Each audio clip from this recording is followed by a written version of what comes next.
ওমর রাদিয়াল্লাহু তাআলা আনহুর জামানায় হযরতে ওমর যখন ইসলামের দ্বিতীয় খলিফা ছিলেন, তখন পারস্যে একটি যুদ্ধে মুসলিম সাহাবারা যুদ্ধের ময়দানে সাহাবায়ে কেরাম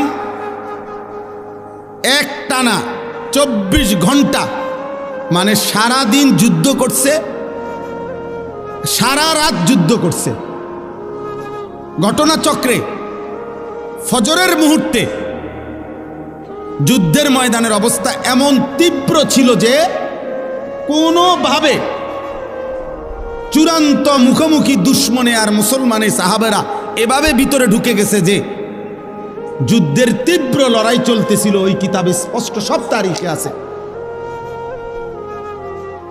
ফজরের নামাজ ওয়াক্ত চলে যাইতেছে, কিন্তু মুসলিম সাহাবীরা যুদ্ধের ময়দানে যুদ্ধটা শেষ করতে পারতেছে না কোনোভাবে। কিন্তু তোনারা তীব্র আক্রমণ কইরা শেষ পর্যন্ত যখন আল্লাহ মুসলমানদের বিজয় দিছে, কিন্তু ঘটনাচক্রে এরই মধ্যে সূর্য উঠে গেছে, ফজরের ওয়াক্ত শেষ হয়ে গেছে। সাহাবায়ে কেরাম সূর্য উঠার পরে গিয়া ফজরের নামাজ কাজা করছে। এই একবার আমি নিজে ইতিহাসের নির্ভরযোগ্য কিতাবে পড়ছি ভাই,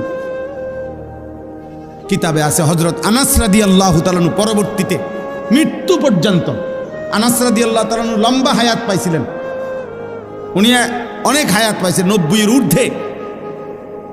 পরবর্তী একেবারে বৃদ্ধ অবস্থায়ও যখনই ওনার কাছে ওই যুদ্ধের ঘটনা বলতো, মুসলমানদেরকে আল্লাহ বিজয় দিছেন, উনিও ছিলেন ওই যুদ্ধে, উনি অজরে কাঁদতে শুরু করতেন কসম খোদার।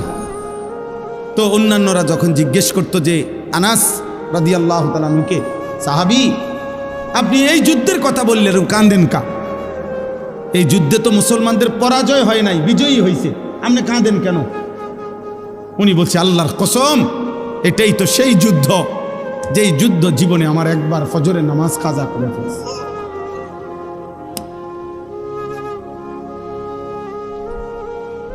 যেই যুদ্ধ আমার জীবনে একবার ফজরের নামাজ, ওটা মনে হইলেই উনি চিৎকার দিয়া কাঁদেন, হায় আমার জীবনে একবার তো একদিন আমার জীবনে ফজরের নামাজ তো কাজা হয়েছে, এটা তো সেই যুদ্ধ, আমি বিজয় দিয়ে করব কি, আমার তো ফজর ছুটে গেছে।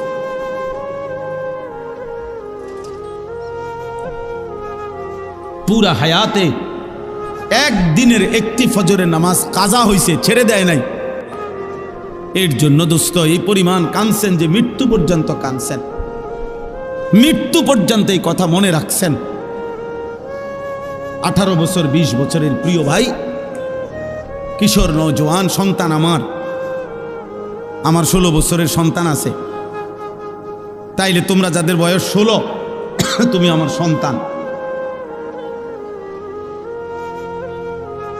তুমি আমার সন্তান। আমি তোমারে বললাম 18 বছর 20 বছরের ছোট ভাই, তোকে আমি বললাম, জানতে চাইলাম তোমার কি মনে আছে মোট তোমার এই পর্যন্ত কতগুলো ফজরের নামাজ ছুটে গেছে?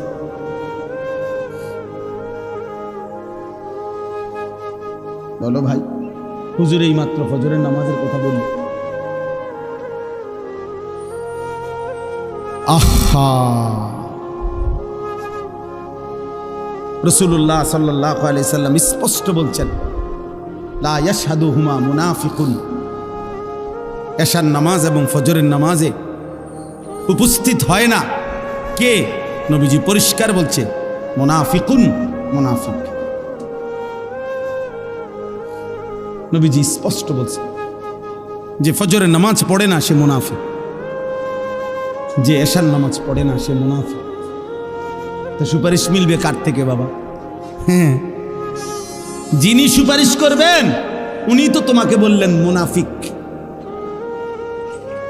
তো তোমার সুপারিশ করবে তোমার কোন আব্বায়, তোমার কোন বাপে সুপারিশ করবে? হ্যাঁ, সুপারিশ কি? নবীর সুপারিশ মানে এটার কোনো নিয়ম কানুন নাই।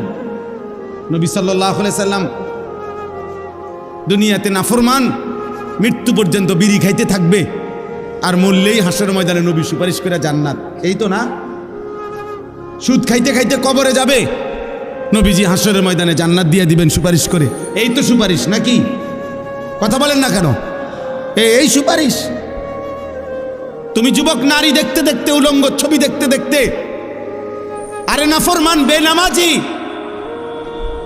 এই সেজদাবিহীন কপাল নিয়ে তুমি কবরে যাইবা, আর নবী তোমারে সুপারিশ করে জান্নাত দিয়ে দিবে, এইটা নি সুপারিশের অর্থ? কে বলছে এই কথা? কোনো নিয়ম কানুন নাই, কোনো কাগজপত্র নাই, কোনো ফাইলপত্র নাই। আহা আহ, এজন্য যে আল্লাহর কথা মনোযোগ দিয়ে শুনবে, চুপ থেকে শুনবে, আল্লাহ তার উপরে রহমত বর্ষণ করবে। রহমত বর্ষণ করবে মানে কি? তাফসিরে রুহুল মাআনিতে আছে তৌফিকুত তাআ, ইউওয়াফিকুহুত তাআ। আল্লাহ তাআলা তাকে ওই কথাগুলোর উপরে আমল করার, আনুগত্য করার, আমল করার তৌফিক দান করবে। হযরত এইমাত্র বললেন আমার পরম শ্রদ্ধেয় উস্তাদ, বাংলাদেশের মুরব্বী, বাংলাদেশের হাজারো লাখো উলামায়ে কেরামের অভিভাবক, হেফাজতে ইসলাম বাংলাদেশের সংগ্রামী মহাসচিব আল্লামা শায়েখ সাজিদুর রহমান দামাত বারাকাতুহুমুল আলী, একেবারে ছোট্টবেলায় জিন্দেগির প্রথম মাদ্রাসার পড়ালেখা বলতে যা বুঝায়, আমি সেটা দারুল আরকামে পড়ছি। হুজুর আমার উস্তাদ, উস্তাদ না শুধু অনেক প্রিয় উস্তাদ, আমাদেরকেও ব্যক্তিগতভাবে অনেক আদর করে, অনেক আদর। সর্বপ্রথম যাদেরকে দিয়ে, সর্বপ্রথম যেই বেস দিয়া দারুল আরকাম মাদ্রাসা, ওই মেড্ডা পীরবাড়ি চালু হয়েছে যেখানে, আমি সেই বেসের ছাত্র। আমাদেরকে দিয়েই মাদ্রাসা চালু হয়েছে।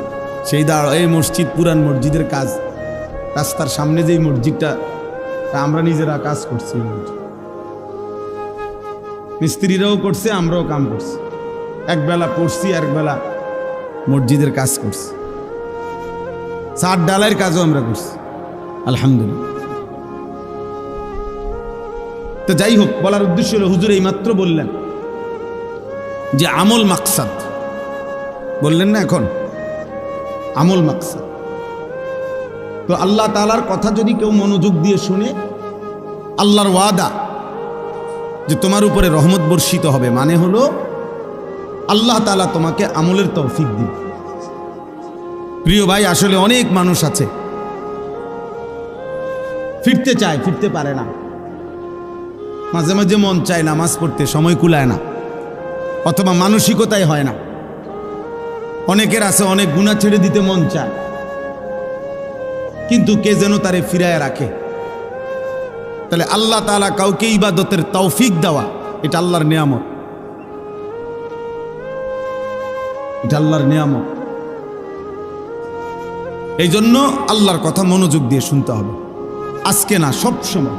প্রিয় ছেলেরা, কিশোর নওজোয়ান ভাই, মহব্বত করেই আসছো, আমরা বুঝি, ভালোবেসেই আসছো। তো মনে করো আমারে মহব্বত করে আসছো, তো এটার মাকসাদ কি? যে উনি কোরআন সুন্নাহর কিছু কথা বলবে, এগুলো আমি শুনবো, এই নিয়তেই আসছো। তাহলে আয়সা যদি তামসা করো, তাহলে আসলা কেন ভাই?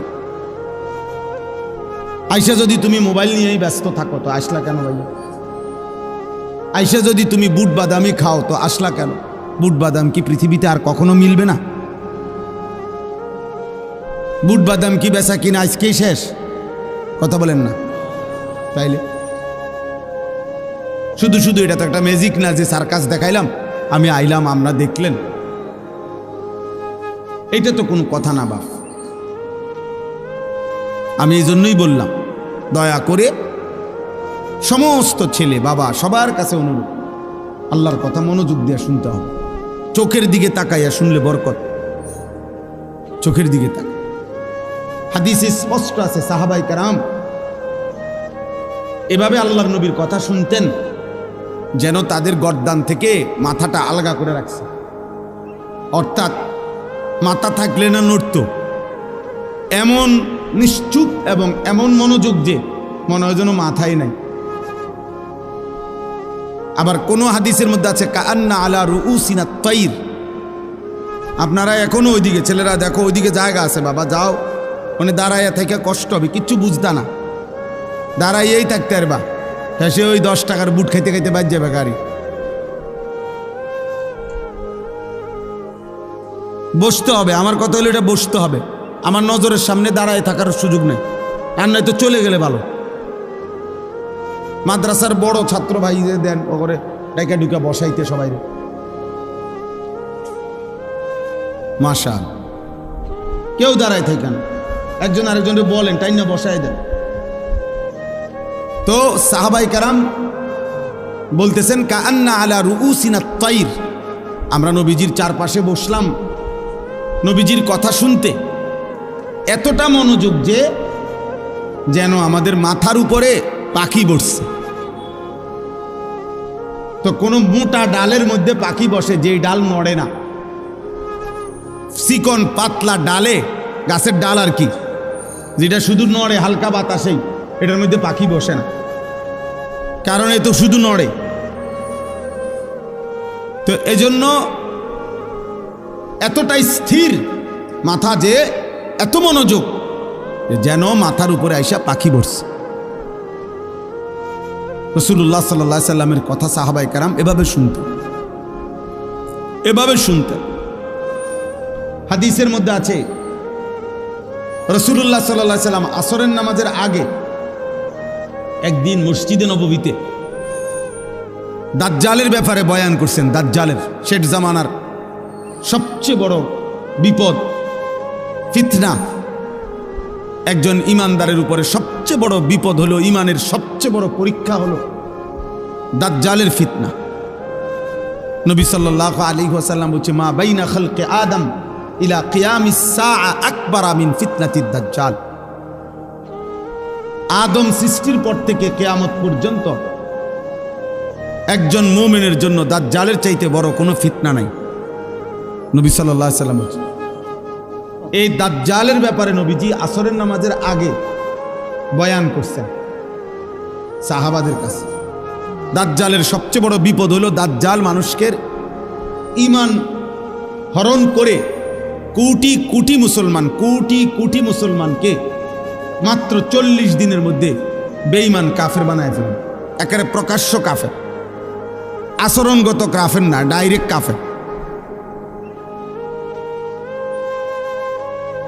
কাফের বানায় ফেলেন। আর কোনো মানুষের জন্য ঈমান হারা হওয়া সবচেয়ে বড় বিপদ। বাদ 2 বেলা না খাইলে কোনো সমস্যা নাই, মাটির ঘরে থাকলেও কোনো সমস্যা নাই, বিছনা খাট পালং সবার সমান না হইলেও অসুবিধা নাই, কিন্তু ঈমান হারা হইলে বড়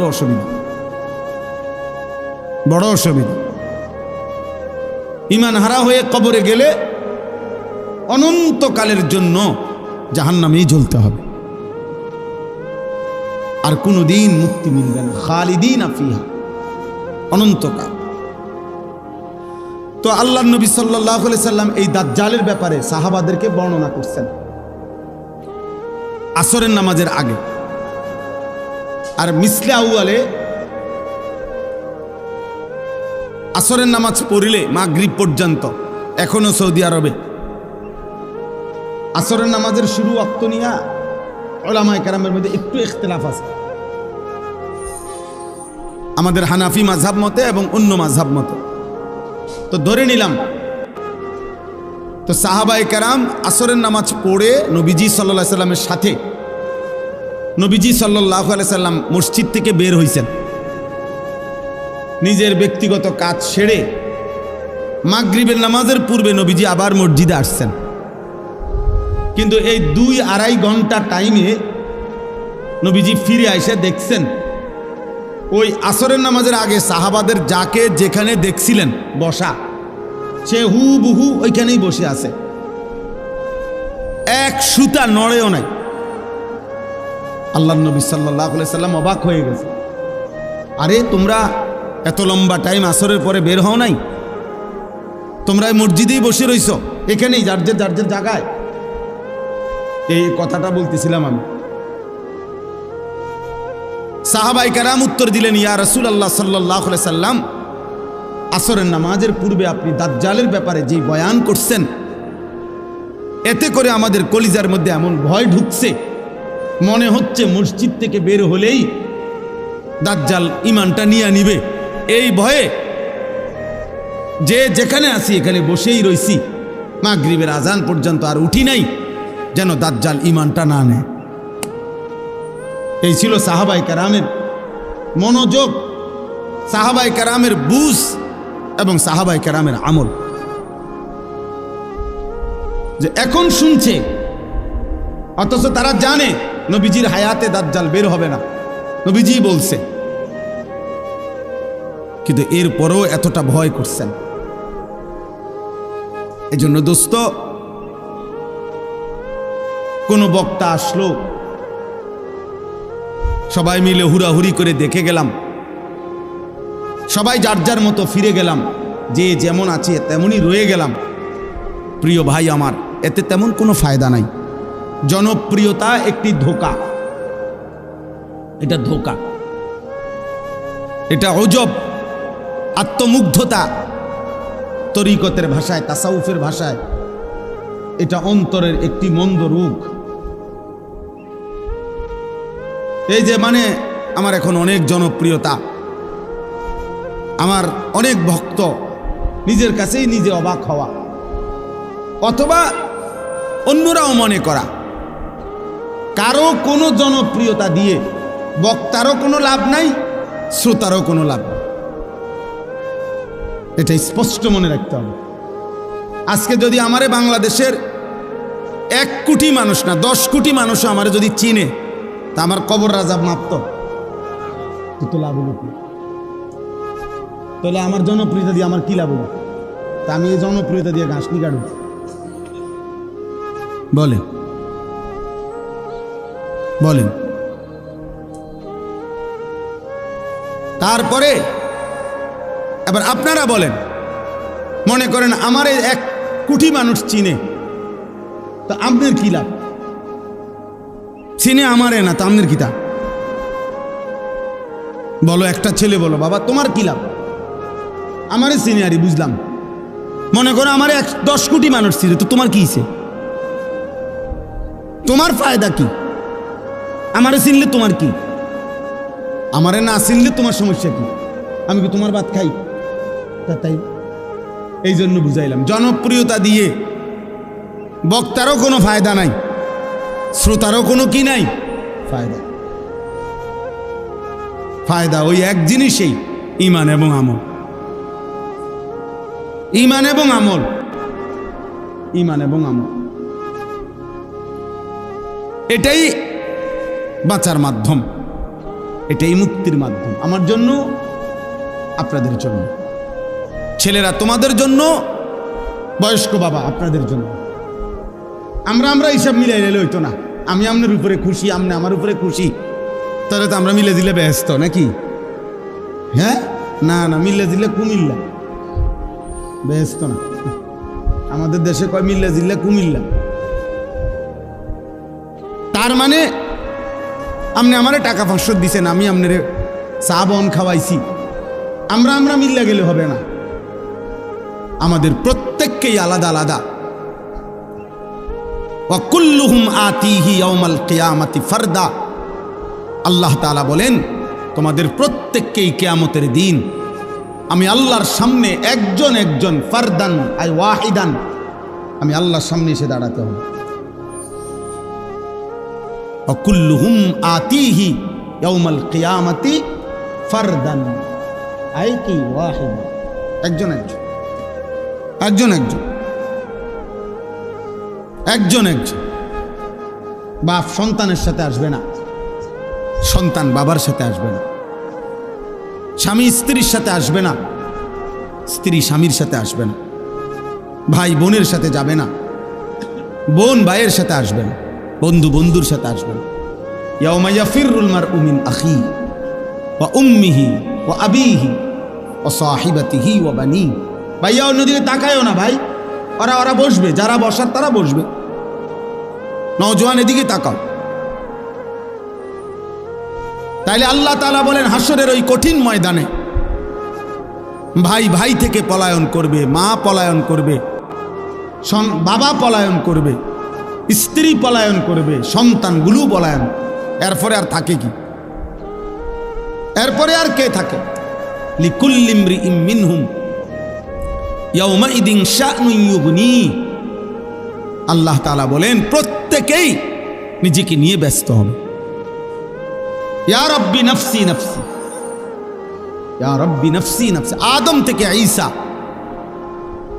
১৬ লাখ আম্বিয়া, ১৬ লক্ষ নবী কিংবা বেশি কম, এক বন্ধু ব্যতীত, এক মদিনার বন্ধু ব্যতীত সমস্ত আম্বিয়ায়ে কেরামও বলবে ইয়া রাব্বি নফসি নফসি।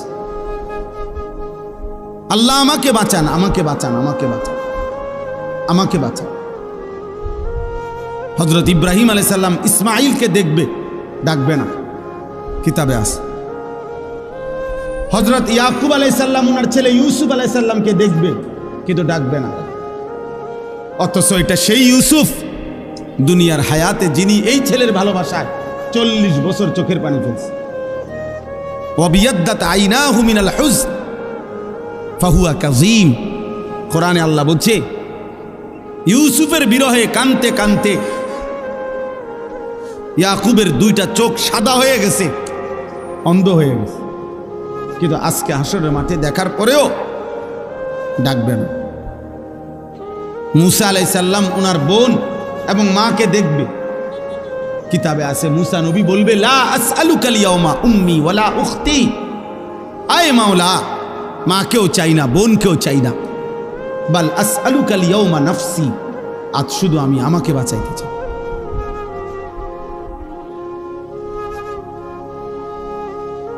জিব্রাইলের মতো ফেরেশতাও বলবে ইয়া রাব্বি সাল্লিম সাল্লিম, আয় আল্লাহ আমাকে নিরাপদ রাখেন, আমাকে নিরাপদ।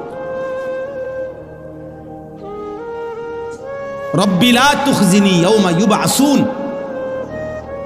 ইব্রাহিম আলাইহিস সালামের মতো নবী কোরআনে আছে, আল্লাহ বলছেন, আল্লাহর কাছে দোয়া করছেন ইব্রাহিম নবী, যায় আল্লাহ কিয়ামতের দিন যখন সবাইকে কবর থেকে উঠাবেন, সেদিন আমারে বেইজ্জতি করেন।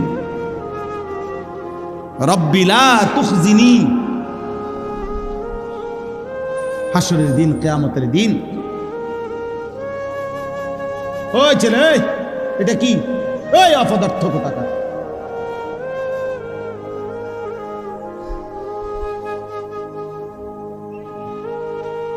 রব্বি লা তুখজিনি ইয়াউমা ইউবআসুন। আল্লাহ হাসরের ওই কঠিন দিনে আমারে বেইজ্জতি করবেন না। ইব্রাহিম আলাইহিস সালামের মতো নবী বলছে ভাইয়া তুমি কে, আমি কে? তুমি আমি কে? আল্লাহ তাআলা কোরআনুল কারীমের মধ্যে বারবার বলছে বন্ধু আমার, আপনি আখিরাত দিবসের ভয় দেখান। ওয়া আনযিরিন নাস, মানুষকে আপনি ভয় দেখান, আখিরাতের ভয় দেখান। কোরআনুল কারীমের মধ্যে আছে আখিরাত হাসরের ময়দানের আযাব দেখে জাহান্নামী বলবে রব্বানা আখিরনা ইলা আজালিন করিব নুজিব দাওয়াতাকা ওয়া নাত্তাবি'ir রুসুল। আল্লাহর কাছে বলবে নাফরমান যে আল্লাহ দুনিয়ায় একটু সময়ের জন্য ফেরত যেতে দেন, এবার যদি দুনিয়ায় ফিরতে পারি আপনার সব কথা মেনে নেব, আপনার রসুলের কথাগুলোও মেনে নেব। আল্লাহ তাআলা বলবেন না বান্দা, ইতিপূর্বে দুনিয়ায় থাকাকালীন তুমি ভেবেছিলে এমন একটা হাসরের দিন হবে না, আর তুমিও মনে করছিলা তোমার এই সুখ আর নিয়ামত, তোমার এই মাতবুরি আর অহংকার, তোমার এই যৌবন আর সুস্থতা, মা লাকুম মিন জাওয়াল, এগুলো আর কোনোদিন শেষ হবে না। তুমি এই ফুর্তিতে আর এই তামসাতেই, হায় নওজোয়ান তোমরা ভেবেছ এটা, তুমি আর কোনোদিন বুড়া হইবে না। তুমি ভেবেছ তুমি কোনোদিন হাড্ডি গোশত তোমার আর কোনোদিন দুর্বল হবে না। তুমি ভেবেছ তুমি কোনোদিন কবরে যাইবা না। তুমি এটাই মনে করছো, এটাই ভেবেছ। অনন্তকাল। আমার কাছে কিতাব আছে, ইজা ওয়াজাআত সাকরাতুল মাউত বিল হক, এটা আরবি কিতাব, এটার নামে এটাই আমি পড়ছি এখানে, এটাই আমি আলোচনা করতে চাচ্ছি অল্প একটু। ওইখানে আছে হযরত ওমর ইবনে আব্দুল আজিজ রাহমাতুল্লাহি আলাইহি, বিশ্ববিখ্যাত খলিফা ছিলেন, ইসলামের ইতিহাসের শ্রেষ্ঠ একজন মুসলিম শাসক ওমর ইবনে আব্দুল আজিজ, যাকে ইসলামের পঞ্চম খলিফা বলা হয়। অনেক বড় নেককার বুজুর্গ ছিলেন। ওই কিতাবে লিখছে উনি মাঝে মাঝে কবরস্থানে যাইতেন, আর কবরস্থানের দিকে তাকাইয়া নিজে নিজে বলতেন, ইয়া মাউতু মাজা ফাআলতা বিল আহিব্বা, হে মৃত্যু, হে কবর, বলো না আমার বন্ধুদের সাথে তুমি কি করেছো, আমার বন্ধুরা কোথায়?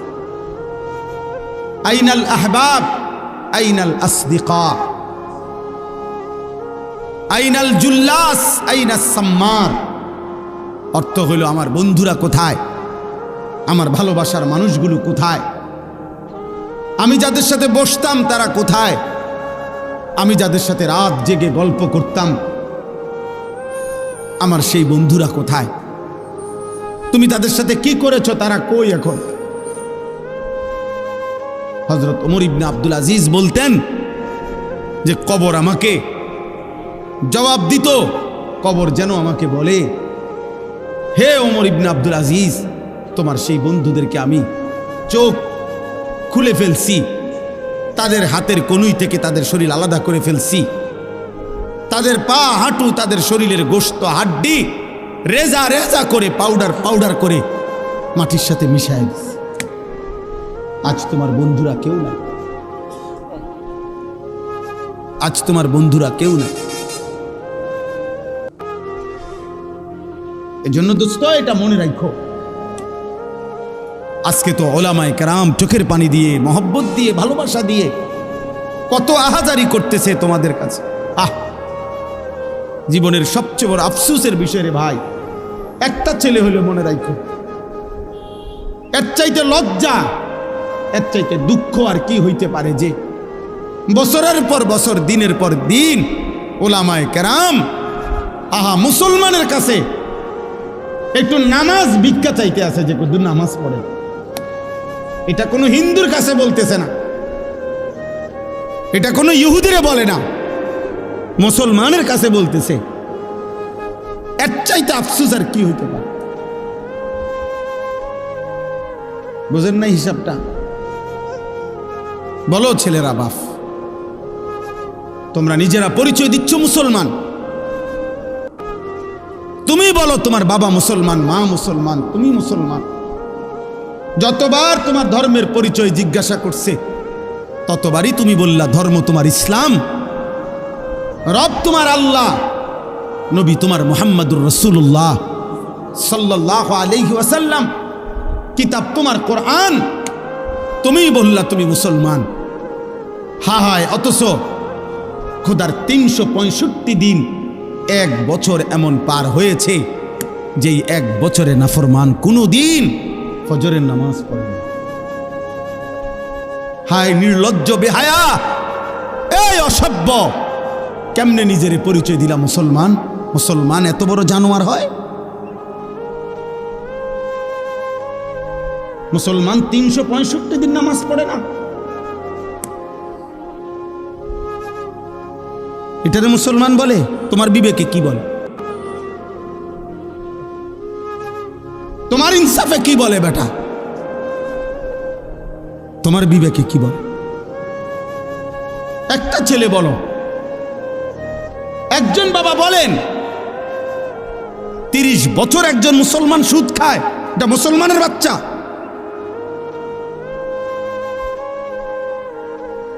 একটা মুসলমান 30 বছর ওজনে কম দেয় প্রত্যেক দিন, এটা মুসলমান? একটা মুসলমান বুঝি প্রত্যেক দিন নর্তকীর ছবি, নাটক, সিনেমা, নাচ, গান, টেলিভিশন দেখবে, এটা মুসলমান? একটা মুসলমান বুঝি 60 বছর পর্যন্ত বিড়ি সিগারেট খাবে, এটা মুসলমান? একটা মুসলমান বুঝি 60 বছর বয়সও কথায় কথায় গালিগালাজ করবে, এটা মুসলমান? ইনসাফ বলো ভাইয়া। যদি মানুষ হয়ে থাকো, জানোয়ার না হও, যদি ইনসান হও, যদি মায়ের পেটে জন্ম নিয়ে থাকো, যদি কোনো মুসলমান মার দুধ খাইয়া থাকো ছেলে, তাহলে মুসলমান এত বড় নিকৃষ্ট কেমনে হয়?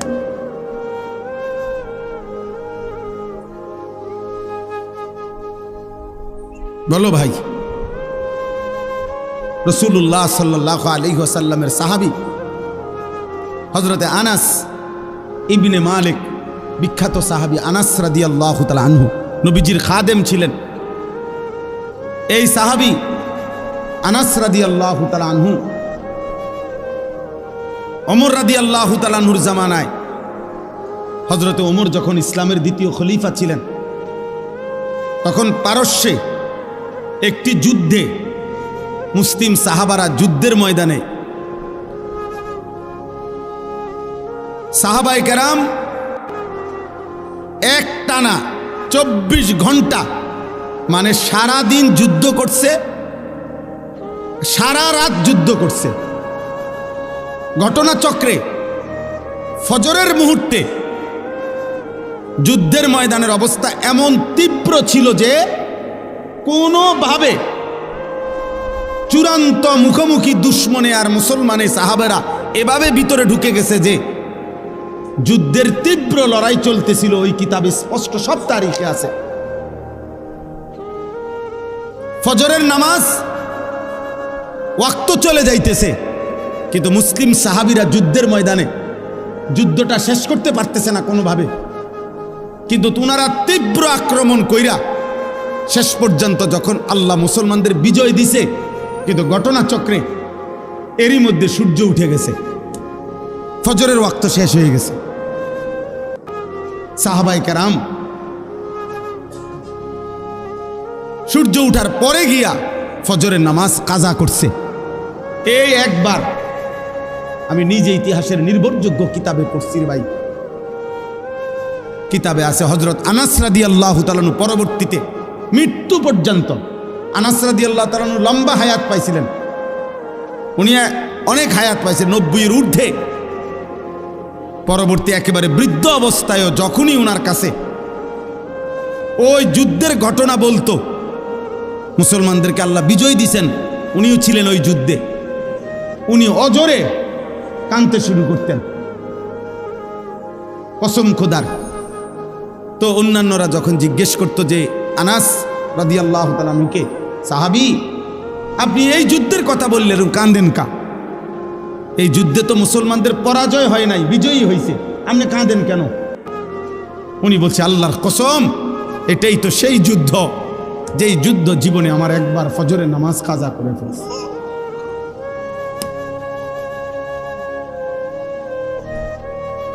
যেই যুদ্ধ আমার জীবনে একবার ফজরের নামাজ, ওটা মনে হইলেই উনি চিৎকার দিয়া কাঁদবেন, হায় আমার জীবনে একবার তো, একদিন আমার জীবনে ফজরের নামাজ তো কাজা হয়েছে, এটা তো সেই যুদ্ধ, আমি বিজয় দিয়ে করব কি, আমার তো ফজর ছুটে গেছে।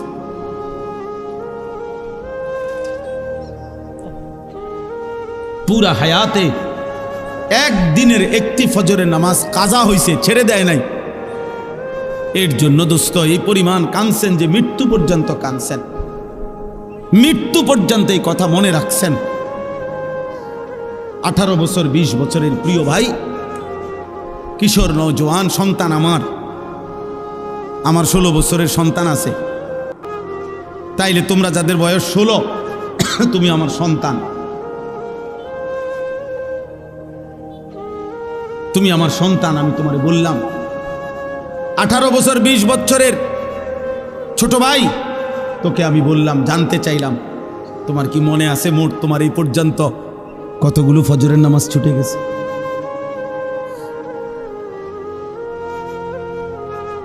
বলো ভাই।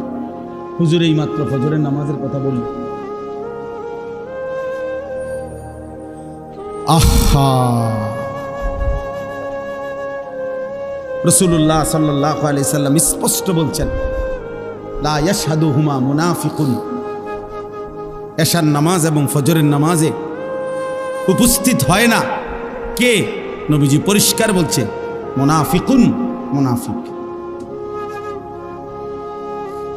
নবীজি স্পষ্ট বলছে যে ফজরের নামাজ পড়ে না সে মুনাফিক, যে এশার নামাজ পড়ে না সে মুনাফিক।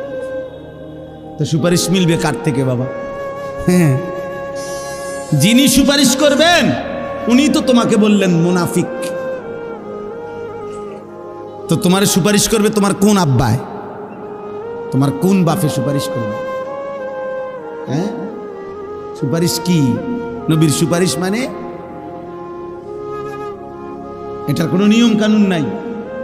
নবী সাল্লাল্লাহু আলাইহি সাল্লাম দুনিয়াতে নাফরমান মৃত্যু পর্যন্ত বিড়ি খাইতে থাকবে, আর মরলেই হাসরের ময়দানে নবী সুপারিশ করে জান্নাত, এই তো না? সুদ খাইতে খাইতে কবরে যাবে, নবীজি হাসরের ময়দানে জান্নাত দিয়ে দিবেন সুপারিশ করে, এই তো সুপারিশ নাকি? কথা বলেন না কেন? এই সুপারিশ। তুমি যুবক নারী দেখতে দেখতে, উলঙ্গ ছবি দেখতে দেখতে, আরে নাফরমান বেনামাজি এই সেজদাবিহীন কপাল নিয়ে তুমি কবরে যাইবা, আর নবী তোমারে সুপারিশ করে জান্নাত দিয়ে দিবে, এইটা নি সুপারিশের অর্থ? কে বলছে এই কথা? কোনো নিয়ম কানুন নাই, কোনো কাগজপত্র নাই, কোনো ফাইলপত্র নাই। আহা আহ, ধোকা দিছে অনেকেরে, যে কতক্ষণ ডুললে আর গজল গাইলে আর দুইয়ান দুইয়ান জিলাফি খাইলে আর মুখে শুধু কইবা বিড়ি খাও আর সিগারেট খাও, সুদ খাও আর ঘুষ খাও, বেড়ি তোমার পর্দা করুক বা না করুক, হালাল হারাম মানো আর না মানো, শুধু কইবা নবীরে ভালোবাসি। এটা মুখে কইলে সারব, এটা মুখে কইবা শুধু, এটা মুখে শুধু বলবা, গুনাহ ছাড়তে হবে না, বন্দেগী করতে হবে না, এমনি এমনি সুপারিশ হয়ে যাবে। সুপারিশের মানে এই হাউজে কাউসারের পানি আপনি সাফ কলের পানি আপনি সিপ দিবেন আর পানি করে যাব, এটার জন্য কোনো কাগজপত্র দেখাইতে হবে না, এটার জন্য কোনো আমলনামা দেখাইতে হবে না। তাহলে এই জন্য একটা ছেলেকে বললাম, একজন বাবাকে বললাম, যারা ফজরের নামাজ, আমার শায়েখ, আমার হুজুর, আমার উস্তাদ, আমার মুরব্বী বলছেন, আমি এই জন্য ওই কথার তাকিদ করলাম। ফজরের নামাজ মুমিনের নামাজ, ফজরের নামাজ দ্বারা, প্রিয় ভাই ছেলেরা, বাবা শুনো বাপ, এটা কঠিন কিছু না, মোটেই কঠিন কিছু না। 4 রাকাত নামাজ কঠিন না, একটা মোবাইলে অ্যালার্ম দিয়ে রাখলেও উঠা যায়। আবার ঘুমাও ফজরের পরে, লাগলে তোমার ঘুম বাকি থাকলে তুমি আবার ঘুমাইও, ফজরের নামাজ পড়ার চেষ্টা না করলে। বিশ্বাস করেন এটা জরুরি বিষয়, এটা জরুরি বিষয়। ফজরের নামাজ অভ্যস্ত হইতেই হবে। রাসূলুল্লাহ সাল্লাল্লাহু আলাইহি ওয়াসাল্লাম বলছেন এটা, যে ফজর পড়ে না সে মুনাফিক। হযরত আব্দুল্লাহ ইবনে ওমর রাদিয়াল্লাহু তাআলা আনহুমা বলছেন, নবীজির জামানায় ফজরের নামাজের অনুপস্থিতি দেখে আমরা মুনাফিক চিনতাম। হযরত আব্দুল্লাহ ইবনে মাসউদ বলছে, নবীজি সাল্লাল্লাহু আলাইহি সাল্লাম কারো ঈমানের ব্যাপারে সন্দেহ করলে তাকে ফজরের নামাজে তালাশ করতেন, যদি ভাবতেন সে মুনাফিক কিনা তাহলে তাকে ফজরের নামাজে তালাশ করতেন। 2 দিন 3 দিন ফজরে অনুপস্থিত দেখলে নবী বলতেন, হ্যাঁ আমি এমনটাই ভাবছিলাম যে আসলে সে মুমিন না মুনাফিক। এই জন্য দোস্ত, সব ছেলেরে বলি, প্রিয় ভাই আমার এই কথা মনে রাখো, জুমার নামাজ দিয়া, জুমার নামাজের অনেক ফজিলত, কিন্তু জুমার নামাজের মাধ্যমে মুমিন এবং মুনাফিক চিহ্নিত হয় না ফজরের নামাজ দিয়া। ফজরের নামাজ, ফজরের নামাজ তুমি তো মনে করছো জুমার নামাজ, না না, জুমার নামাজের নেকি আছে অনেক, কিন্তু তুমি মুমিন নাকি মুনাফিক এটা পার্থক্য করার প্রমাণ, মাপকাঠি হলো ফজরের নামাজ। ফজরের নামাজ। এজন্য হযরত আব্দুল্লাহ ইবনে মাসউদ বলছেন, রাসূলুল্লাহ সাল্লাল্লাহু আলাইহি সাল্লামের জামানায় চিহ্নিত মুনাফিক যারা, মানে বাস্তবিকে যারা সবাই জানতো মুনাফিক মানুষের মধ্যে, অনেক মানুষ আছে গ্রামে এলাকায় সিল মারা, এটা যে চিহ্নিত সুদখোর, এটা মানুষের চিনে, এমন আছে না? হ্যাঁ, চিহ্নিত ডাকাত, চিহ্নিত হারামখোর, এটা মানুষ চিনে কিনা বলেন? এরকম 2-4 জনের নামে সিল লেগে যায় মানুষের, মানুষ চিনে যে এতে একবার চিহ্নিত জুয়ারি, নেশাখোর, এতে গাঁজাখোর, সবাই জানে। সকল থানার মধ্যে, প্রত্যেক থানায় আপনার ওই এলাকার চিহ্নিত সন্ত্রাসী, চাঁদাবাজ, চোর, ডাকাত, ছিনতাইকারী, নেশাখোর, গাঁজাখোর, ফুট্টাখোর, বাবাখোর, ডাইলখোর, হারামখোর, এগুলোর তালিকা আছে, সম্ভাব্য তালিকা এগুলো আছে, এগুলোর ফাইল থাকে, তুমি জিগাও গিয়া। তো হযরত আব্দুল্লাহ ইবনে মাসউদ বলেন, নবীজির জামানায় এরকম যারা চিহ্নিত মুনাফিক, মানুষে জানতো ভিতরে ভিতরে যে সে মুনাফিক, কিন্তু সে তার মুনাফিকি ঢাকবার জন্য তিনি বলেন যে ওই চিহ্নিত মুনাফিকরাও ফজরের নামাজের জামাতে আসতো, যাতে মানুষ স্পষ্ট মুখের উপরে মুনাফিক না বলে, পিছে পিছে কয় কিন্তু সামনাসামনি যেন না বলে, এই জন্য ফজরের নামাজে আসতো।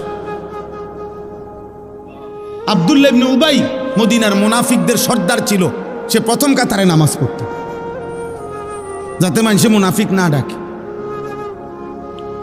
এই জন্য দোস্ত অনুরোধ করলাম, ফজরের নামাজ বিজয়ের নামাজ, ফজরের নামাজ ইনকিলাব, পরিবর্তনের নামাজ। আজকে জন্য আমার হুজুরের ওই কথার থেকে আমিও গুরুত্ব দিলাম। তোমরা একটা একটা ছেলে, মনের আমার কাছে কিতাব আছে গাড়িতে,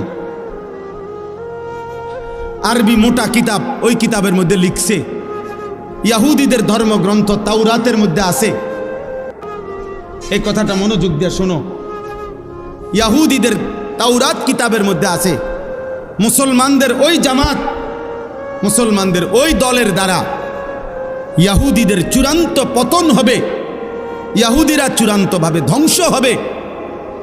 কিতাবে লিখছে, তাওরাতের ভবিষ্যৎবাণী হলো, আল্লাযীনা কানু ফি সালাতিল ফজরি কা সালাতিল জুমআ, মুসলমানদের যেই জামাত ফজরের নামাজে ওই পরিমাণ, জুমার নামাজে যেই পরিমাণ। কসম খোদা, ফজর আর জুমা বরাবর না হলে ওই দলের হাতে, ওই ব্যক্তিদের হাতে ইহুদিদের পতন হবে না, বরাবর হইতে হবে। এখন আমাদের জুমার নামাজ আর ফজরের নামাজ বরাবর, আরে মুসল্লি বরাবর 50, 4 ভাগের 1 ভাগ। আমাদের বিজয় অনেক দূরে, আমাদের বিজয় এখনো অনেক দূরে, আমাদের বিজয় এখনো অনেক দূরে। আমাদের বহু মেহনত, আরো রক্ত ঝরাইতে হবে, আমাদের আরো চোখের পানি পড়বে। বাপ, প্রিয় নওজোয়ান, তোমরা মোবাইল রাখো, তোমাদের আর মোবাইলের নেশা শেষ হইল না। তোমরা নাড়িয়ে দেখো বাবা, তোমরা উলঙ্গ ছবি দেখো, তোমরা আর আল্লাহকে সেজদা দিও না, কারণ তোমাদের আল্লাহও লাগবে না, তোমাদের মরণও লাগবে না।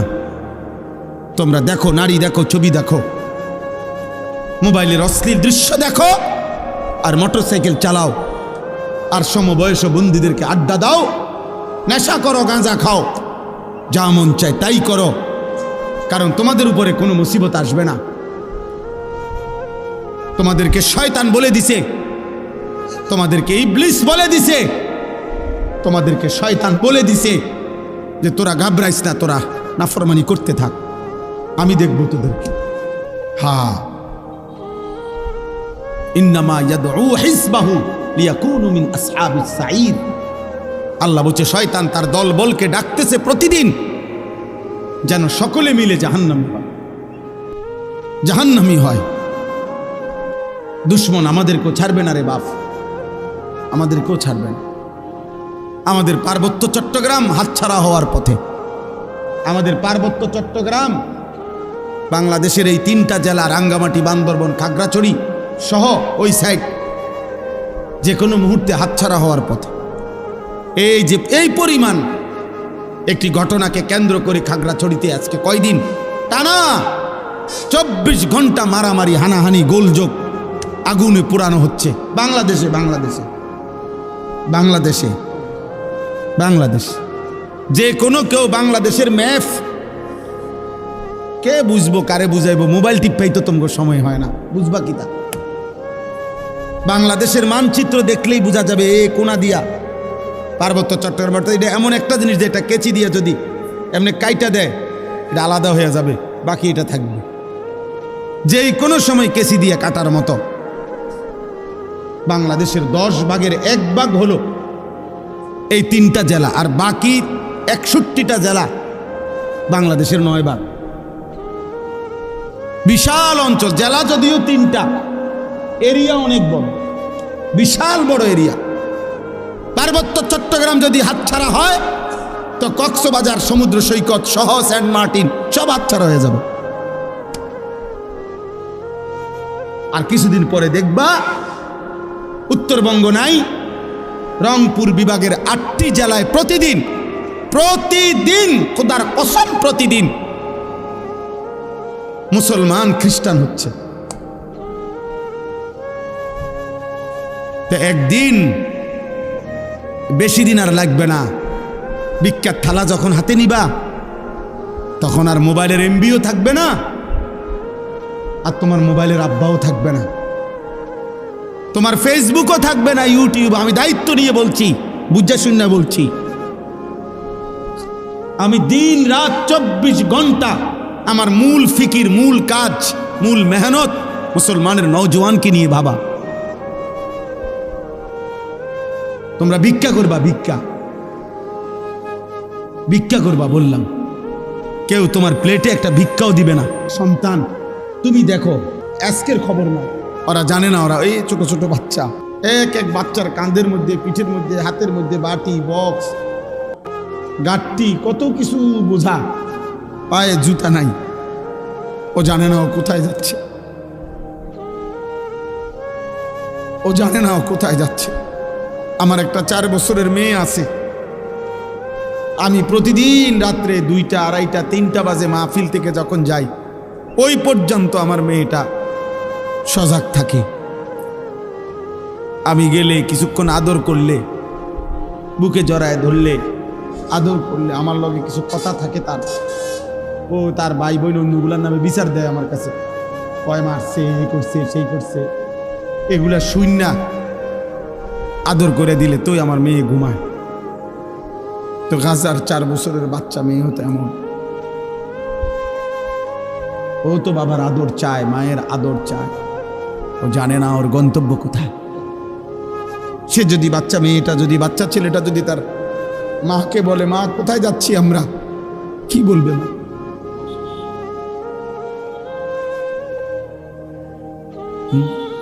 কি ভাবছো ছেলেরা?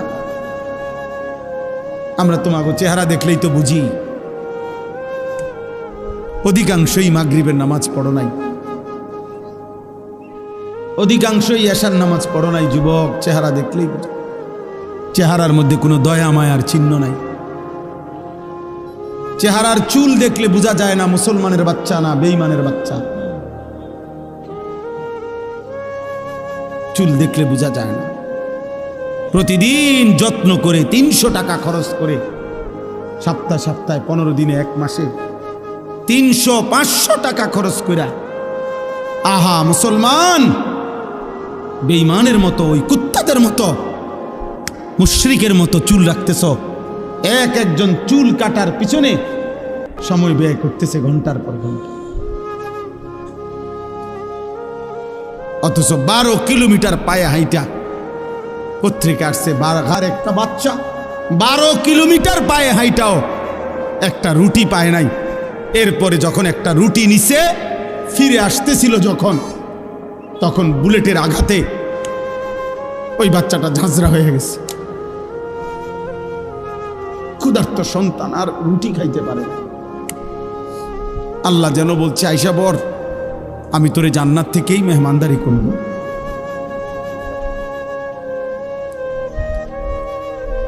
আমি তোকে জান্নাত থেকেই মেহমানদারি করব। এই জন্য বাপ, আমি একজন ছেলের আশায় আছি। আমি কোনো প্রার্থী না, আমার কোনো মার্কা নাই, আমি কোনো নির্বাচনী জনসভায় আসি নাই, আমি আশা করি কোনো একজন ছেলেও যদি ভাবো যে আমার বদলানো দরকার, আমার আল্লাহর সাথে আমাদের আল্লাহ ছাড়া আগেও কেউ ছিল না, আগামীতেও কেউ নেই। আমরা বেঈমানদের মতো সমপরিমাণ, আমরা যদি 200 কোটি মুসলমানও রাত দিন মাড়ি গাড়ি পরিশ্রম করি, তারপরও কাফের মুশরিকদের সমপরিমাণ দুনিয়া, অর্থ সম্পদ, ক্ষমতা, অস্ত্র সরঞ্জাম আমাদের হবে না। আমি বললাম এটা হবে না।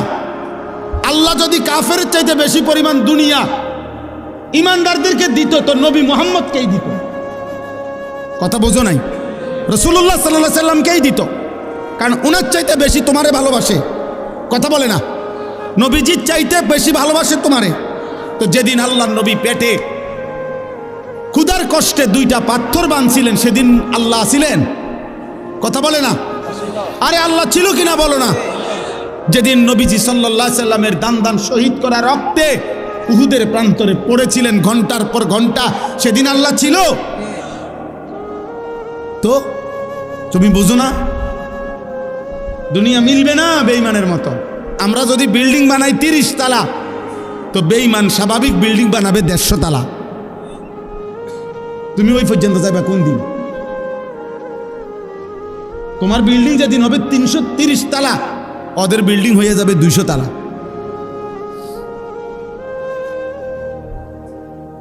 হ্যাঁ হ্যাঁ, এই জন্য হবে না। আমাদের মাধ্যম একটাই, আমাদের আল্লাহ। আমাদের মাধ্যম, আমাদের সম্পর্ক, আমাদের রাত গভীরের কান্না, আমাদের চোখের পানি, আমাদের সাধ্যমতো প্রস্তুতি এবং আল্লাহর মদত, এটাই আমাদের বিজয়ের মাপকাঠি। তাহলে এখন আমার দুঃখের কথা এটাই শুধু, যে না আমাদের কাছে সমপরিমাণ কাফের মুশরিকদের সমপরিমাণ অস্ত্র ক্ষমতা কিছুই নাই, আবার আমরা আল্লাহর সাথে সম্পর্ক ছিন্ন করে ফেলতেছি। নামাজও পড়ি না, রোজাও রাখি না, হারাম করে যে 30 বছর হারাম খায়, এটা কি সুদখোর, তে প্রতিদিন হারাম খাচ্ছে, প্রত্যেক দিন ওজনে কম দেয়। যার স্ত্রী বেপর্দা, এই অসভ্য মহিলা প্রতিদিন বেপর্দা। যার ঘরে টেলিভিশন চলে, তার ঘরে প্রত্যেক দিন নাটক, সিনেমা, নর্তকীর ছবি চলে। কিরে ভাই, আল্লাহর সাথে আমরা এইভাবে সম্পর্ক বিচ্ছিন্ন করলাম কেন? তাহলে আল্লাহর সাথেও আমরা সম্পর্ক ছেড়ে দিলাম। তোমরা ছেলেরা নামাজও পড়ো না, সেজদাও করো না, আবার দুনিয়ায় বাঁচবার জন্য কাফেরদের সমপরিমাণ অস্ত্র ক্ষমতা সম্পদ এটাও তো তোমাদের নাই, তো টিকবা কেমনে? না আল্লাহ আছে তোমার, না তোমার দুনিয়াবি সম্পত্তি। আল্লাহ যদি বাঁচায় তোমাদেরকে, তুমি ভেবে দেখো বাপ, আগামী 20 বছর পরে যদি তুমি বা তোমার পরিবার বংশধর সন্তানের নিরাপত্তা না থাকে, কি হবে বাপ? গুনাহ তো আযাব টেনে আনে। কোরআনুল কারীমে আছে কিনা, আল্লাহ এটা বারবার বলছি কিনা, আমাদের সমস্ত আযাব গজব দুনিয়াতে যা হয় কিসের কারণে? গরু ছাগলের গুনার কারণে। কার গুনাহ? কার গুনাহ বলেন না? মানুষের গুনাহ। বিমা কাসাবাত আইদিন নাস, মানুষের হাতের কামাই। বিমা কাসাবাত আইদিকুম, আল্লাহ বলছে তোমাদের হাতের কামাই। আমাদের গুনাহ না গরু ছাগলের গুনাহ? গরু ছাগলের তো কোনো গুনাহই নাই, কুকুর বিড়ালের তো কোনো গুনাহই নাই। আমাদের গুনাহ আমাদের উপরে আযাব আনবে। নবীজি বলছে তোমাদের গুনাহ তোমাদের উপরে আগুনের বৃষ্টি আনবে। খোদার কসম, হাদিস। তোমাদের গুনাহ তোমাদের জন্য ভূমিকম্প টেনে আনবে। তোমাদের গুনাহ তোমাদের মাটি ধসায় দিবে। তোমাদের গুনাহ তোমাদের চেহারা বিকৃত করে দেবে। তোমাদের গুনাহ তোমাদের উপরে পাথরের বৃষ্টি বর্ষণ হবে। হ্যাঁ, ফারতাকিবু ইনদা যালিকা রিহান হামরা ওয়া জালজালাতান ওয়া খাসফান ওয়া মাসখান ওয়া কাযফান। আল্লাহ নবী সাল্লাল্লাহু আলাইহি সাল্লাম বলছে, কিয়ামতের পূর্ব মুহূর্তে আগুনের লাল বৃষ্টি হবে, জালজালাতান ভূমিকম্প হবে, খাসফান ভূমি ধসিয়ে দেওয়া হবে, মাসখান চেহারা বিকৃত করা হবে, কাযফান পাথরের বৃষ্টি বর্ষণ হবে। ওয়া আয়াতিন তাতাবাউ কানিজামিন কুতিয়া সিলকুহু নবীজি বলেন একটার পর একটা এভাবে আযাব আসবে যেন এই তসবির দানা এখান দিয়ে কাইটা দিলে 100 দানা পড়তে মাটিতে কয় ঘন্টা লাগবে? আল্লাহর নবী খোদার কসম এবং উদাহরণ দিয়ে বলছে কানিজামিন কুতিয়া সিলকুহু, যেমন তসবির দানা মালা যেমন কেটে ফেললে সব ফুল পড়ে যায়, মালা বানাইলে সব দানা পড়ে যায় একটার পর একটা। যদি 10 মিনিট বৃষ্টি হয় তাইলে বৃষ্টির ফোঁটা যে জমিনে পড়ে এক এক ফোঁটার মাঝখানে ব্যবধান কয় মিনিট? বুঝেন নাই কথা? বৃষ্টির ফোঁটা পড়ে যে এক ফোঁটা পড়ার কয় মিনিট পরে আরেক ফোঁটা পড়ে? অনবরত অনবরত অনবরত কিনা না ব্যবধান আছে? ব্যবধান। আল্লাহ নবী বলছে কাওয়ামামাকিল কাতর, তোমাদের উপরে মুসিবত আসবে বৃষ্টির পানির ফোঁটার মতো, তসবির দানা ছিঁড়ে ফেলার মতো। কাকিতাইল লাইলিল মুজলিম, এগুলো সব কিয়ামতের পূর্বের কথা। এটি হয়ে গেছে এই যে কথা না, নূহ নবীর জমানার কথা বলেন। নবীজি বলছে অন্ধকার অমাবস্যার রাত্রির মতো তোমাদের উপরে মুসিবত আসবে, কিছুই খুঁজা পাইবা না। কি করা উচিত? আল্লাহর নবী বলছে ইউসবিহুর রাজুলু মুমিনান ওয়া ইউমসি কাফিরান, সকালবেলা থাকবা মুমিন, সন্ধ্যা হয়ে যাবা কাফের। সন্ধ্যায় ছিলা মুমিন, সকালে হয়ে যাবা কাফের। আল্লাহর নবী সাল্লাল্লাহু আলাইহি সাল্লাম এক সাহাবী হুযাইফাকে বলছিলেন, হুযাইফা, যদি কোনোদিন আল্লাহর পথে চলতে গিয়ে কাউকে খুঁজে না পাও তাহলে একা গাছের শিকড় গোড়ালি কামড়াইয়া ধরা একা হলেও দ্বীনের উপরে থাইকো। ওয়ালাউ আন তাআদ্দা বিআসলি শাজারাতিন হাত্তা ইউদরিকাকাল মাউত ওয়া আনতা আলা যালিক, মৃত্যু পর্যন্ত। আমি অনুরোধ করলাম, আমরা বলার চেষ্টা করছি, আমরা তোমাকে বুঝাইবার চেষ্টা করছি। আপনারা যারা বাবা আছেন, অভিভাবক আছেন, আপনারা আপনাদের ছেলের প্রতি যত্নবান হন। খাট পালং আর সোফার ফার্নিচার, বিল্ডিং আর ইট, টাইলস আর বাথরুম নিয়া এত ব্যস্ত হইয়েন না। 1000 বছর যাবত, লাখো বছর মানুষ টাইলস ছাড়াও ঘুমাইছে বাপ, ইমান ছাড়া যেন না ঘুমায়। মাটির বিছানায় ঘুমাইলে কিছু হয় না রে বাপ, কিন্তু সেজদা ছাড়া ঘুমাইলে বিপদ হবে রে বাপ। আপনার ছেলে যদি মাটির বিছানায় ঘুমাইতো অসুবিধা হতো না, যদি ফজরের নামাজ পড়তো। আর লাখ টাকার যদি পালঙ্কেও ঘুমায় অথচ ফজরের নামাজ পড়ে নাই, তো বিপদ হবে আপনারও, আপনার ছেলেরও, মেয়েরও, স্ত্রীরও।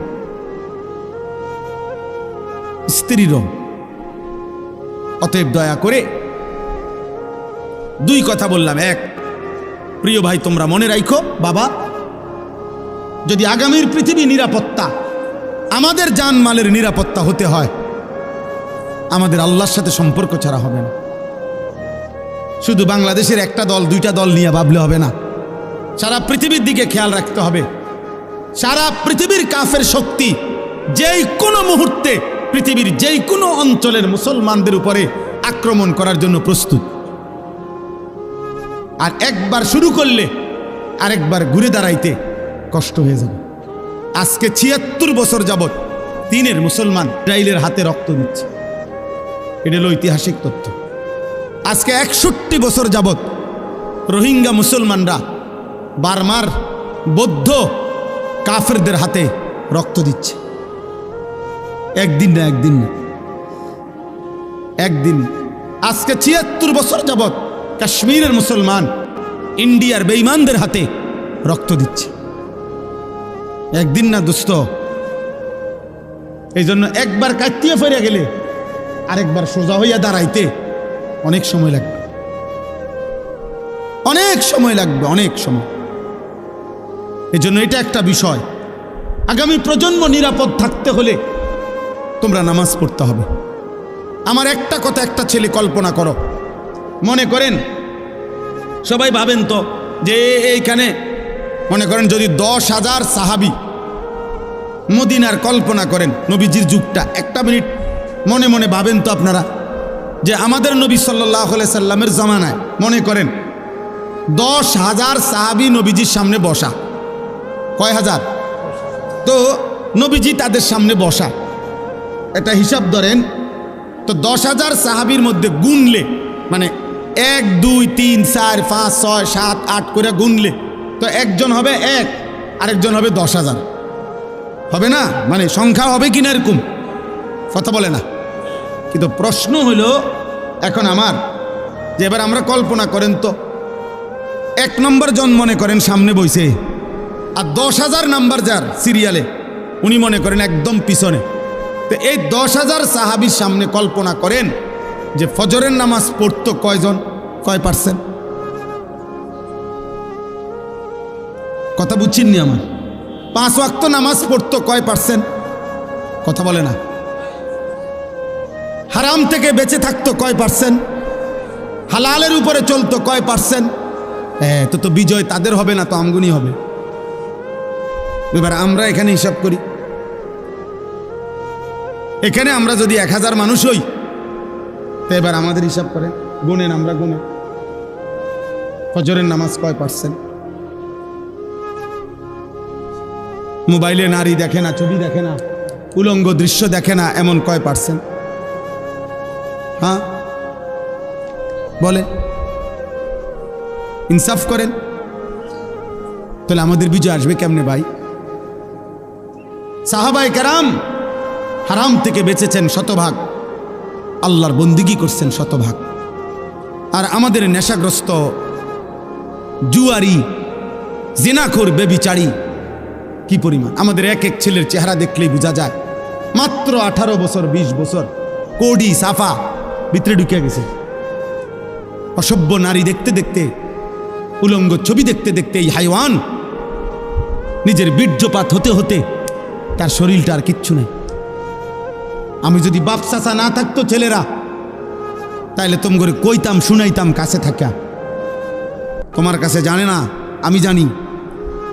16 বছরের ছেলের হালাত কি, 14 বছরের ছেলের হালাত কি, ক্লাস 9-এর ছেলের হালাত কি। অসংখ্য যুবক, নওজোয়ান, কিশোর মৌলানা সাহেব জিনা করতে করতে ক্লান্ত হয়ে গেছে,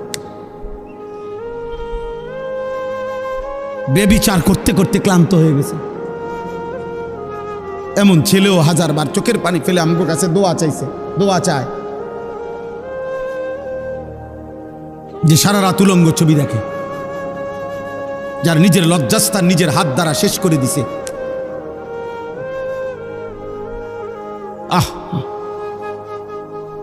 কোন মানুষের শরীরের স্বাস্থ্য, শক্তি, শৌর্য সবকিছুই শেষ করে দিচ্ছে। হ্যাঁ, কি পরিমাণ সন্তান, কি পরিমাণ মানুষ নেশাগ্রস্ত দেখেন। আল্লাহ তাআলা যেটাকে স্পষ্ট হারাম করেছেন, নেশার যেই কোনো জিনিস, প্রিয় যুবক, 1 বিন্দু এটাও হারাম, 1 বালতিও হারাম। আল্লাহ নবী সাল্লাল্লাহু আলাইহি সাল্লাম একটা কথা শুধু বলি, মারাত্মক ভয়ঙ্কর একটা কথা আছে। নবীজি বলছে, মান শারিবাল খামরা, যে মদ পান করে, নেশা করে, গাঁজা খায়, বাবা খায়, ইয়াবা ট্যাবলেট নেয়, এরকম নেশাগ্রস্ত, খুদার কসম আল্লাহ নবী বলছে তার বড় 2টা ক্ষতি হয়। 1 নাম্বার হলো মান শারিবাল খামরা, যেতে ব্যক্তি নেশা করে, আল্লাহ নবী সাল্লাল্লাহু আলাইহি ওয়াসাল্লাম বলছে তারাকাস সালাহ, সে টোটাল নামাজ ছেড়ে দেয়, তার আর নামাজ পড়ার তৌফিক হয় না। কিন্তু এরপরের কথাটা আরো জঘন্য, এটা বলতেও আমার কলজাটা কাঁপে। নবী সাল্লাল্লাহু আলাইহি ওয়াসাল্লাম বলছে নেশাগ্রস্ত ব্যক্তি অচিরেই ওয়াকা আলা আম্মাতিহি ওয়া খালাতিহি, আপন চাচি, মামি, ফুফি, খালা, চাচাতো বোন, মামাতো বোন, ফুফাতো বোন, খালাতো বোন, এমন নিকট আত্মীয়র সাথে জিনা এবং ব্যভিচার করতে আগ্রহী হয়।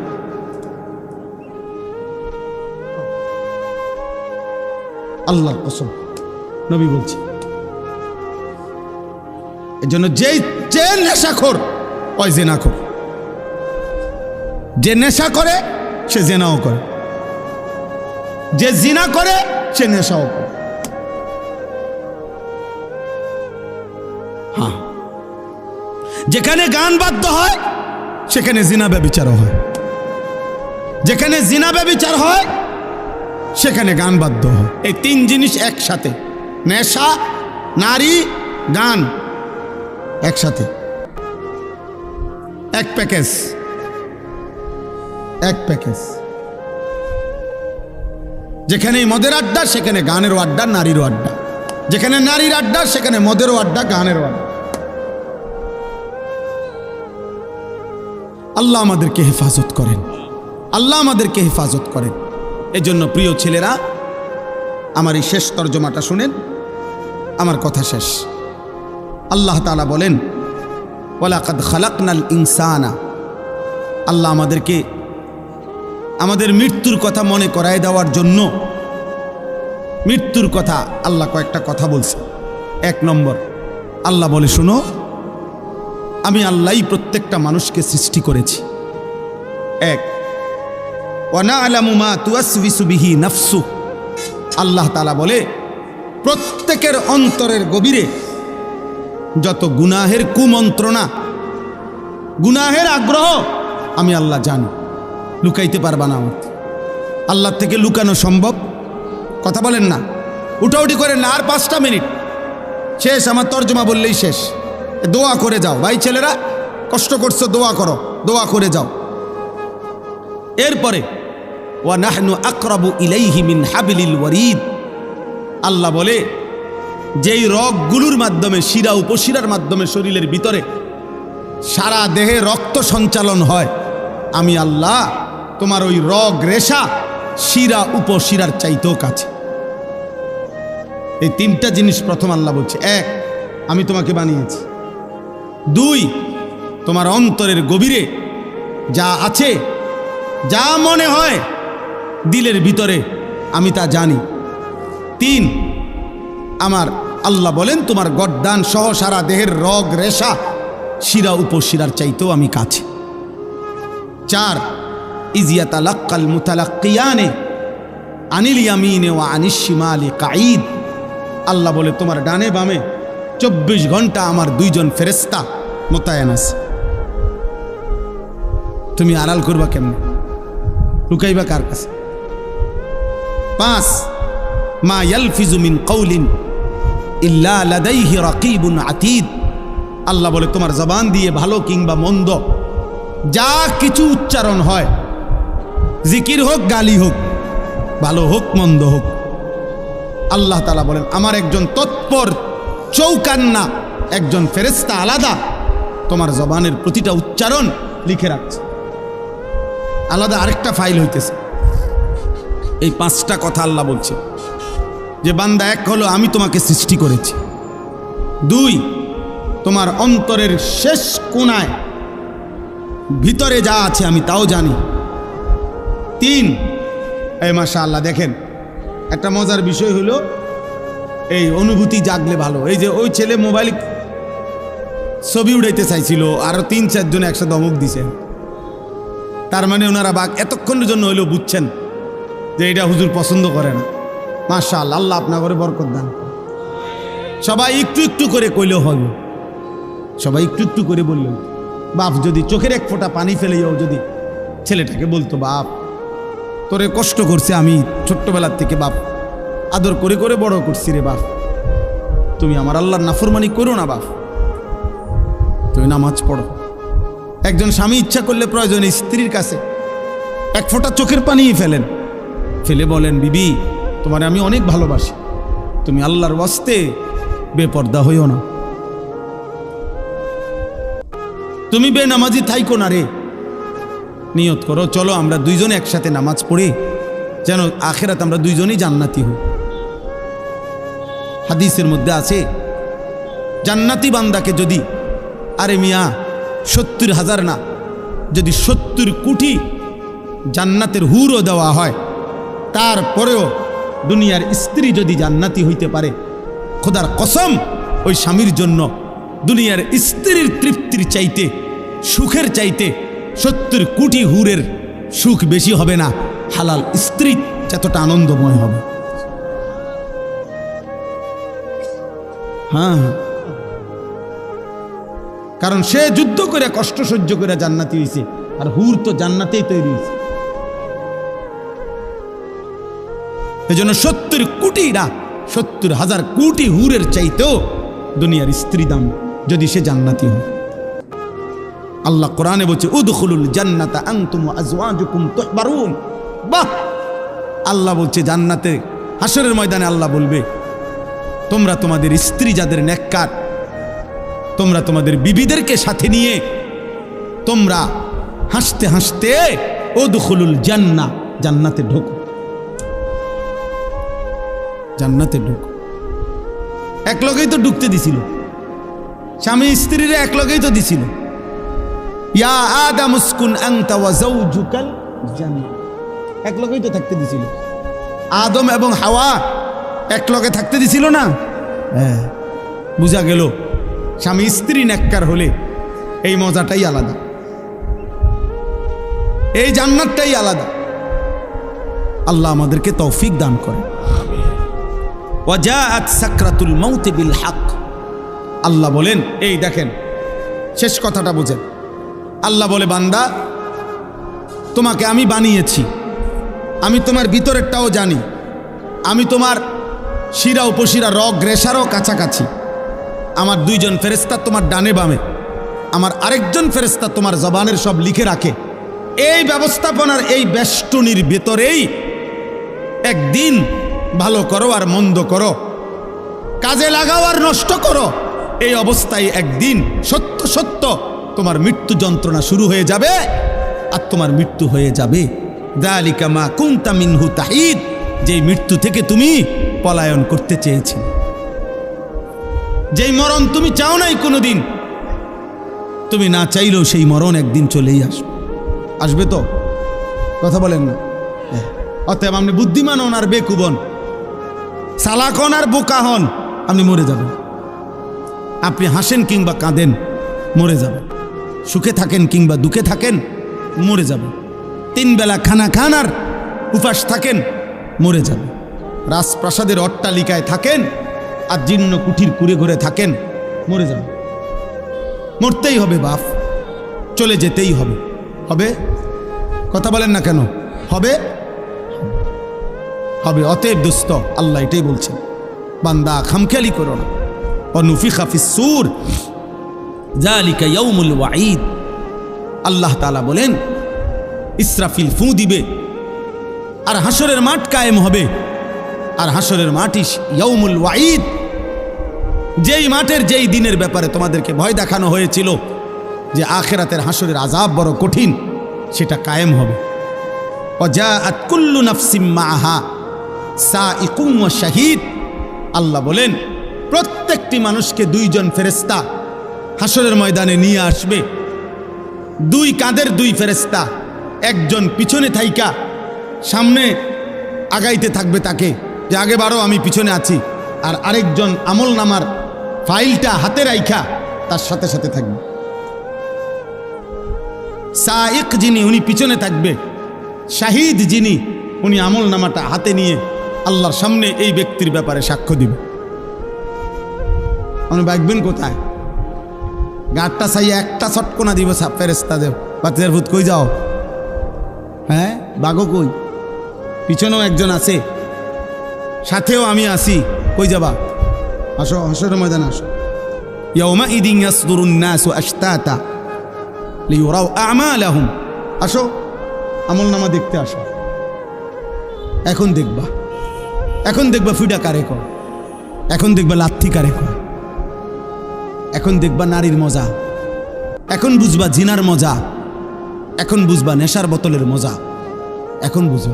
এক এক লাথি দিয়া দিয়া যখন জাহান্নামে ফেলবে, হ্যাঁ হ্যাঁ, আমি মজাক করে বলছি, লাথি দিয়ে দিয়ে জাহান্নামে ফেলবে। জাহান্নামে কোনো জাহান্নামীকে হাঁটাইয়া নেওয়া হবে না, লাথি দিয়ে দিয়ে নেওয়া, ধাক্কা দিতে দিতে নেওয়া হবে। কোনো জাহান্নামী স্বাভাবিক হেঁটে জাহান্নামেও যেতে পারবে না, লাথি দিতে দিতে নেবে, ধাক্কা দিতে দিতে। খুজুহু ফাগুল্লু সুম্মাল জাহিমা সাল্লু। সর্বশেষ আল্লাহ বলেন লাকাদ কুনতা ফি গাফলাতিন মিন হাদা। বান্দা, এই মৃত্যু থেকে তুমি পলায়ন করেছিলে, গাফেল ছিলে, তুমি মনে করছিলে তুমি মরতা না। ফাকাশাফনা আনকা গিতাআকা ফাবাসারুকা আল-ইয়াওমা হাদীদ। মৃত্যুর মাধ্যমে কথাটা এটা বোঝেন, এটার অর্থটাই সংক্ষেপে।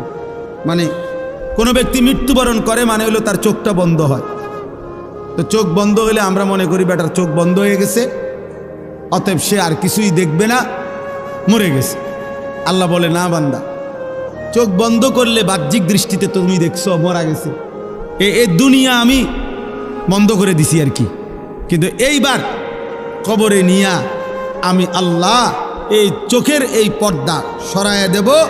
এইবার ফাবাসারুকাল ইয়াউমা হাদীদ, এবার তোমার চোখ হয়ে যাবে এতটা পরিষ্কার যে কবরের থেকে তুমি জান্নাত পর্যন্ত দেখবে অথবা জাহান্নাম। এখন তো তুমি বেশি দূর দেখো না,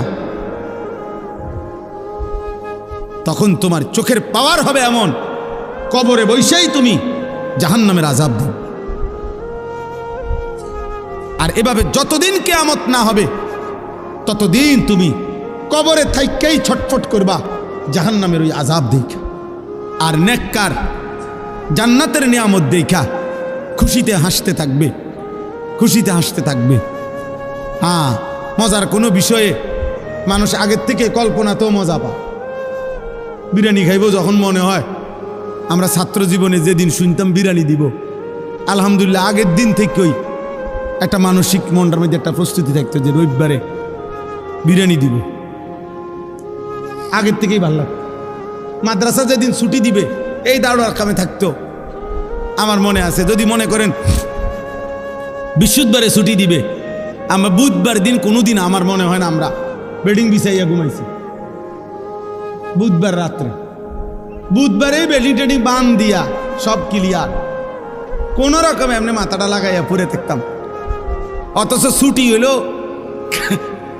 আগামীকাল দুপুরের পরে,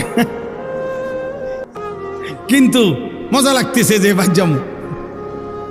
তো জান্নাতি বান্দা জান্নাত দেখেই মজা পাইতে থাকবে আর বলবে, ইয়া রব্বি আকিমিস সাআ, আল্লাহ কিয়ামত হয় না কা, ইসরাফিল ফু দে না কা, হাত্তা আরজিআ ইলা আহলি, আমি আমার পরিবার, আমার হুরেরা, আমার জান্নাতে যামু না আমি।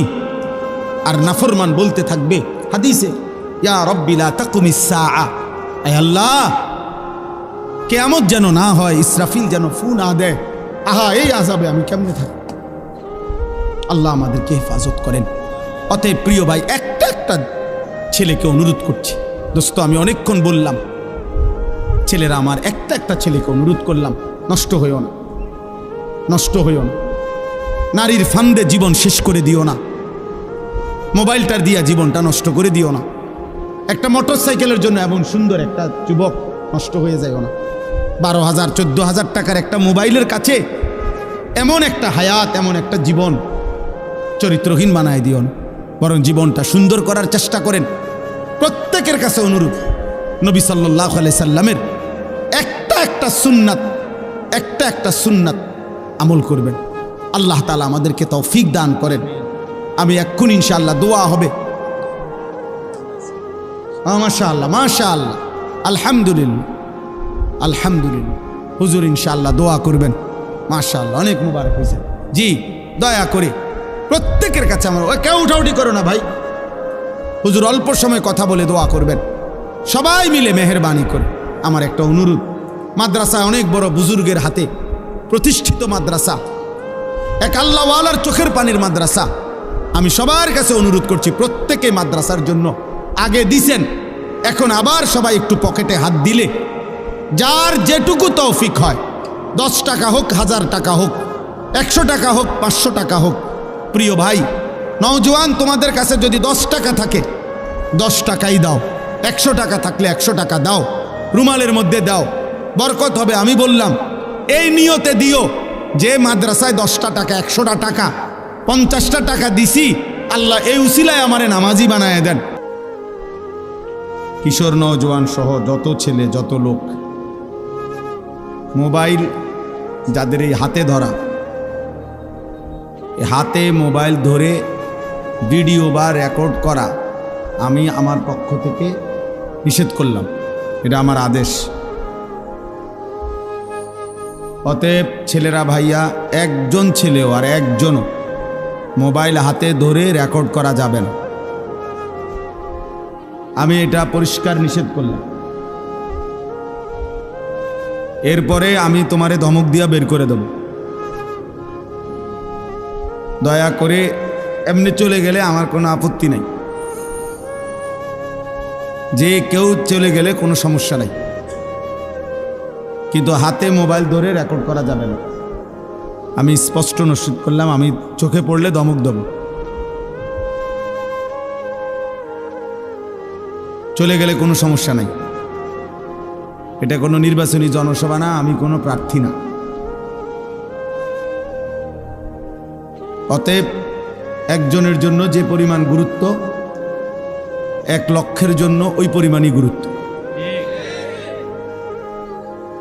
এই জন্য এটা জরুরি বিষয়।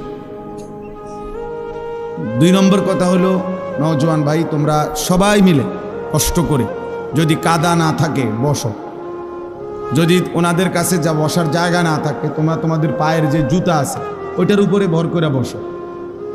আমি বললাম ভালো হবে, একজনও দাঁড়ায় থাকো না, একজনও না, প্রয়োজনে নিজ নিজ জুতার উপরে বসো।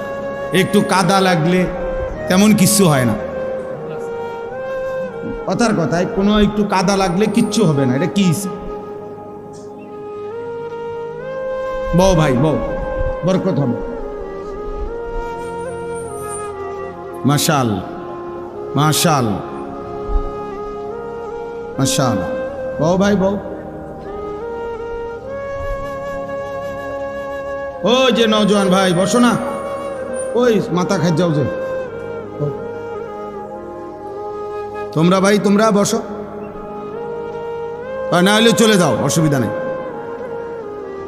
চলে গিয়া বুট খাইলে ভালো, কিন্তু গাফেলকে শুনে লাভ না। আল্লাহর কথা জোরে ঠিক বলবেন না, আস্তে কথা বল, ঠিক বলে চিৎকার মারা, এটা এক ধরনের অভদ্রতা। কারণ হইলো এটা একজন বললে তো বাকিরা যে হাসে, তাহলে বোঝা গেল এটা মস্কারি করা হইলো, নাইলে বাকিরা হাসলো কেন বলেন? মানে একজনে বলল ঠিক, তো আরেকজনে হাসি দিল, কিরে রে কিতা গলি, তাহলে বোঝা গেল এটা মস্কারি। সাবধান, আল্লাহর কথার উপরে সামান্যতম তুচ্ছ তাচ্ছিল্য করা, এটা কুফরি, কুফরি, ডাইরেক্ট কুফরি। ইস্তেহজা কুফরি, মানে ঠাট্টা করা, তুচ্ছ তাচ্ছিল্য করা, কোনো কথা দ্বারা, শব্দ আচরণ উচ্চারণ দ্বারা। প্রিয় ভাই, একটা হলো আমল না করা, আর একটা হলো অবজ্ঞা করা। দাড়ি না রাখা এটা কবিরা গুনাহ, কিন্তু অবজ্ঞা করা, টিটকারি করা, বিদ্রুপ করা কুফরি। এটা জরুরি কথা, কিন্তু এজন্য ফাইজলামি সবখানে না, মস্কারি সব জায়গায় না। তুমি না শুনলে কোনো সমস্যা নাই, আমি তো আগেই বললাম, কিন্তু আল্লাহর কথা শতভাগ মনোযোগ দিয়ে শুনতে হয়। কোরআনুল কারীমের মধ্যে বারবার আল্লাহ তাআলা এই কথাটা বলছেন, ফাসতামিউ লাহু ওয়া আনসিতু। আমার কোরআন আল্লাহ আদেশ করেছেন তোমরা মনোযোগ দিয়ে শোনো এবং চুপ থাকো, লাআল্লাকুম তুরহামুন। আল্লাহ তাআলা বলেন, যদি মনোযোগ দিয়ে শোনো, চুপ থাকো, আমি আল্লাহ ওয়াদা করলাম অবশ্যই তোমাদের উপরে রহমত বর্ষিত হবে।